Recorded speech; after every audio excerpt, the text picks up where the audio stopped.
Aujourd'hui, nos candidats vont être confrontés à la tarte à la noix de pécan au pecan pie.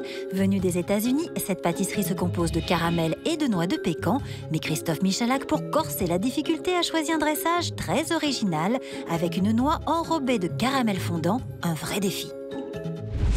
Alors, voici vos blocs-notes. Vous allez surtout bien écouter ce que je vais vous dire, bien tout regarder. Et c'est parti pour la prise de notes, car Delphine et Basile, nos deux candidats, n'auront pas de recette écrite à laquelle se référer. Pour réaliser sa tarte à la noix de pécan, Christophe Michalak doit préparer 2 caramels différents. Le premier servira au décor. Ici, j'ai ce qu'on appelle du fondant et du glucose. Le fondant, c'est ce qu'on utilise lorsqu'on fait une religieuse ou un éclair. Vous savez, cette croûte de sucre très dense et opaque. Là, mon sucre est en train de se dissoudre. Là, l'idée, c'est d'avoir un sucre coloré à 170 degrés, donc caramélisé, pour pouvoir travailler le décor. Deuxième étape, le caramel à la crème et aux noix. Christophe Michalak a choisi d'utiliser une technique très difficile à maîtriser, un caramel cuit sans eau. Là, je mets un tiers, je vais appuyer, je mets plein pot sur boost, on va laisser caraméliser. Une fois que mon sucre va se dissoudre, je vais rajouter un deuxième tiers, je vais remuer. Et ensuite, le troisième tiers. Donc le sucre, on l'ajoute en 3 fois. Quand je vois Christophe commencer le caramel en le faisant à sec, en 3 temps, je pars sur quelque chose que je maîtrise. J'ai jamais cuisiné de caramel, j'ai jamais cuisiné de noix de pécan. Et à ce moment-là, j'ai eu un petit peu peur. À côté, on va verser la crème. Et la crème, on va la porter à ébullition. Un tiers. Voilà. Dans ma crème, justement, tout de suite, je rajoute une pincée de fleur de sel. Voilà. Voilà. Là, on commence à être impeccable. Mon sucre est entièrement dissous. Je mets un autre tiers. Voilà, je remue bien. Voilà, c'est comme ça qu'on cuit un sucre au caramel à la perfection. Regardez, je rajoute la troisième partie de mon caramel. Voilà. Alors là, je fais très attention parce que si je fais plein de choses à la fois, je vais louper mon caramel. Mon caramel, c'est 50% de ma recette. Donc si je le loupe, s'il va être trop cuit, il va être trop amer, il va être désagréable. S'il n'est pas assez cuit, eh bien, il a tendance à être un peu trop sucré. Hein. À présent que le caramel a pris une belle couleur, Christophe Michalak passe à l'étape suivante. Et ici encore, ça se passe en 3 temps. Dès que la première mousse se forme, hop, on est bien. Là, je vais verser ma crème en 3 fois. Première étape. Deuxième étape. D'accord. Troisième étape. Voilà. Et là, je porte le tout à ébullition. 3 étapes, ça a une fonction? Toujours, oui, parce que si je mets en une seule fois, eh bien, tout simplement, la caséine du lait en fait, va monter et puis il va faire déborder le tout. Et attention aux projections. Pourquoi la casserole à bord haut, là? Pour éviter qu'elle déborde. Ah oui, d'accord. Voilà. Donc là, j'ai mon sucre, ma crème, ma fleur de sel. Je peux éteindre le tout. Mon caramel, il est juste parfait. Je vais rajouter un tout petit peu de poudre d'amande. Ça a l'air de rien, mais cette poudre d'amande, en fait, va éviter au caramel, justement, de trop ramollir. Il va se tenir un tout petit peu. Hein, c'est la petite astuce du chef. Voilà. Là, je vais récupérer un plat. Ah, ça, je le garde. Hein. Pour le faire refroidir. Hop. Mes noix, qui sont légèrement torréfiées, je les verse à l'intérieur. Le mélange caramel, crème et noix est prêt. Pour stopper sa cuisson et lui donner une forme de tarte, Christophe Michalak doit rapidement le couler dans un moule glacé. Voilà, là je vais aller très très vite. C'est pour ça que je vais travailler comme ceci, pour éviter que mon caramel accroche. Et là, tout simplement, eh bien, je vais verser le tout en plein centre. Voilà. Il y a une prise rapide. Absolument. Voilà, et je mets la totalité.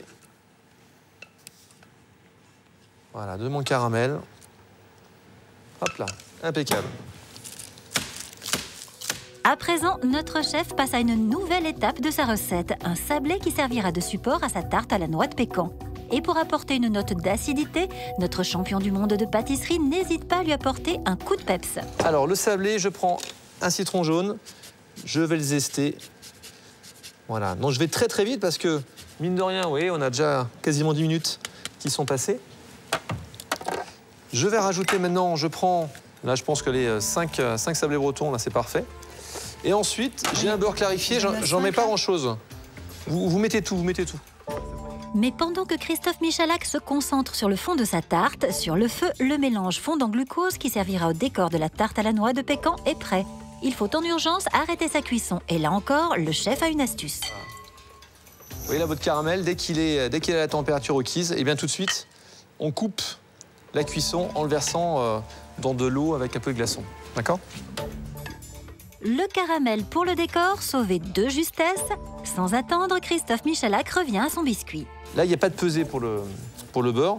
Vous faites comme vous le sentez. L'idée, c'est que lorsque je resserre le tout, j'ai une masse homogène. Là, attention, parce qu'il faut mettre le beurre clarifié, mais on ne connaît pas exactement la proportion. Donc, trop de beurre, ça tiendra, mais ce sera très fort en beurre.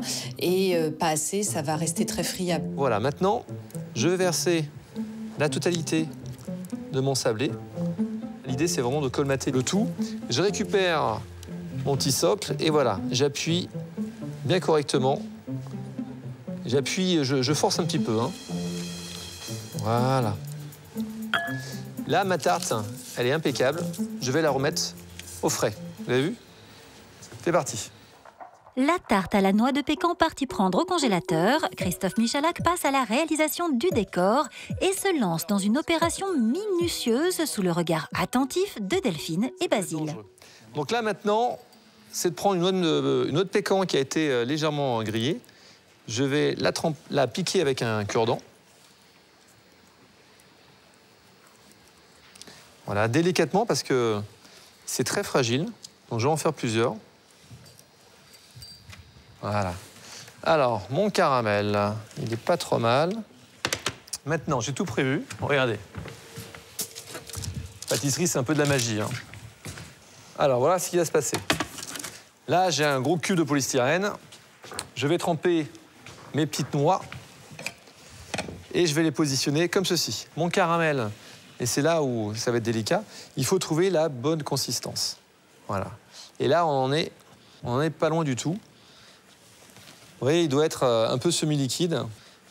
Si c'est trop liquide, le caramel, il va trop couler. S'il est trop épais, ben, on aura des petits soucis.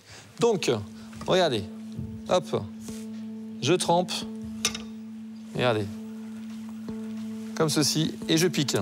Hop là. OK? Tout simplement.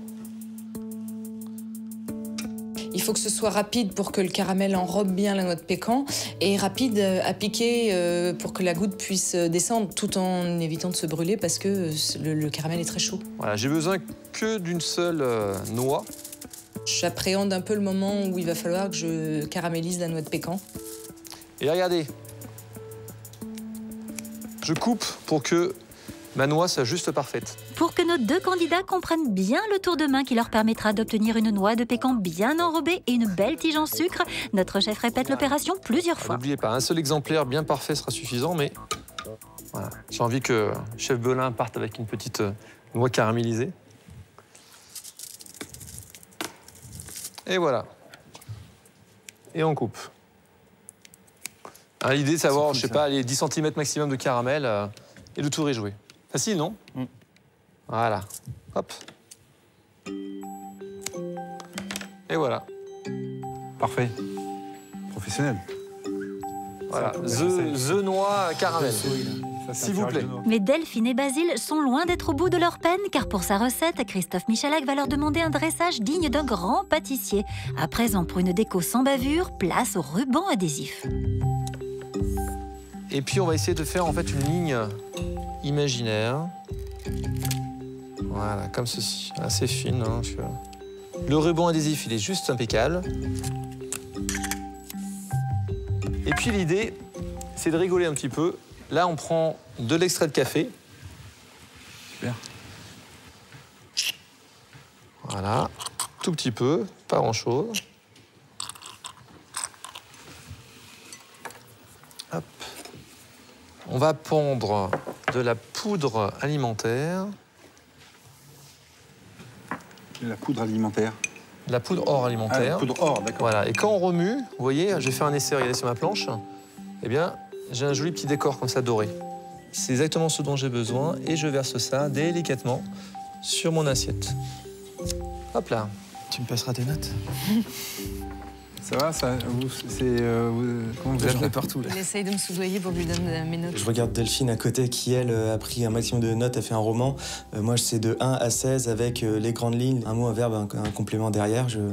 C'est vrai que derrière, j'avais peur d'être un petit peu perdu. Bon, ma noix de pécan, je la récupère. Il faut que mon sucre soit... Ah oui, d'accord. Vous voyez?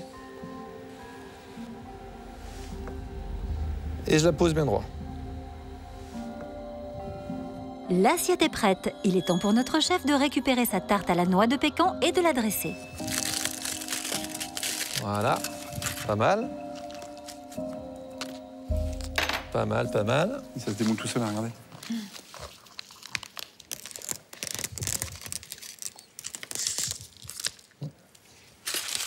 Ah, c'est joli ça.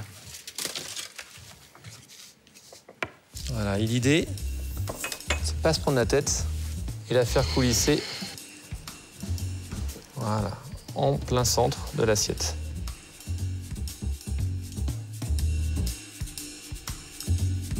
Hop là.